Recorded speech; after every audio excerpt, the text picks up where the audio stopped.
Okay, in this video, I'm just going to go through the modified Atwood scenario. I'm just going to talk about a few things. With this scenario, we have an object on a table or a surface, like we used our carts in the lab that we did, and then it's attached via a string. It goes over a pulley that's attached, like on the side of the table or whatever this is. And then that comes down and is attached to a second mass that's hanging. Okay.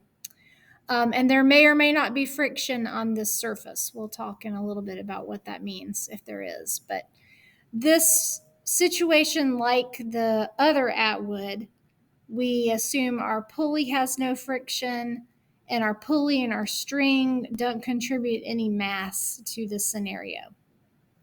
We also think of this whole thing as like an x-axis. It's what I call a bent coordinate system. And so our positive x is moving in the direction of this mass that's on the table. So positive x goes over the pulley and down this way. And it's just another way of defining a coordinate system. So that way, even though it's curved or bent, we're thinking about the whole thing along an x-axis only. So it's almost becomes like a one-dimensional situation, even though it really looks and is two-dimensional. Okay.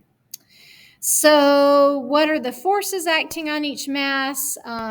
If we're not using friction up here, so we'll talk about that in a little bit, then this object has balanced for normal force and force of gravity because it's on this horizontal surface. So the only unbalanced force acting on this object is a tension or T in this string. Then I've got my string coming down to my other object. It's got a tension in the opposite direction, and then it's got a force of gravity downward. Also, like the other Atwood, the tension is going to be the same for both of these objects. Okay, it's the same along the whole string. So these two values of T are the same, and these are in opposite directions because we're defining downward is positive, so our force of gravity is going to be positive for this mass one that's hanging, and then the tension is going to be negative in the opposite direction. So if I want to get the acceleration, okay, for this system, I'm going to start by reminding myself that net force equals mass times acceleration. Net force also equals my vector sum of my forces. So I'm going to write that out here. I'm going to have T of tension on my top mass, my M2.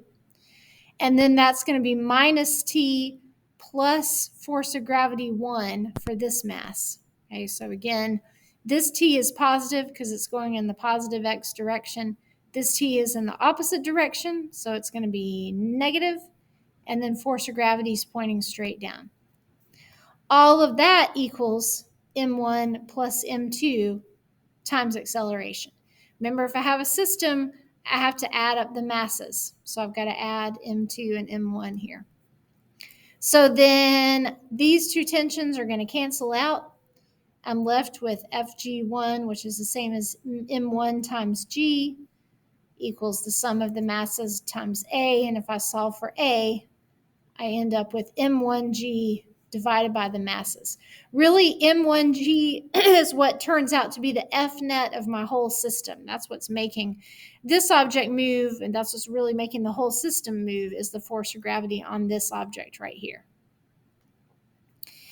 If I wanted to get tension, so say I solved this through, I had a couple of mass values and I solved this for acceleration, I have an acceleration value. I can go back into one of these two objects to solve for T. So say I did that, okay, I decided to use the first mass. So I'm going to have M1G is my downward force minus T, because that's, again, in the opposite direction of this coordinate system. So that's a negative direction. M1G minus T, that equals M1A, and then I could use this to solve for T. So if I have some real numbers in there, that's what I would do. And we'll look at a quick example of that. So here, I'm going to say that M1 is 7 kilograms and M2 is 3 kilograms. So I'm going to solve for acceleration. I'm just going to have m1, 7 times 9.8. Divide that by the sum of these two, which is 10. That's just 7 plus 3. That gives me 6.86 meters per second per second. Then if I want to get tension, I'll go back. I'm going to use M1, which is the hanging mass. So I've got M1A equals M1G minus T. I'm going to shift things around. I'm also going to multiply through to get rid of a negative. So I end up with M1G minus M1A equals T once I clean all that up. And then I'm just going to solve for T. So I'm going to have my mass times G minus my mass times acceleration and solve that out. Okay. All right. And then the last thing I want to mention is, what about friction? What if we have friction here? So let's say on this tabletop or surface, whatever it is, there's a friction. Okay. It's a rough surface.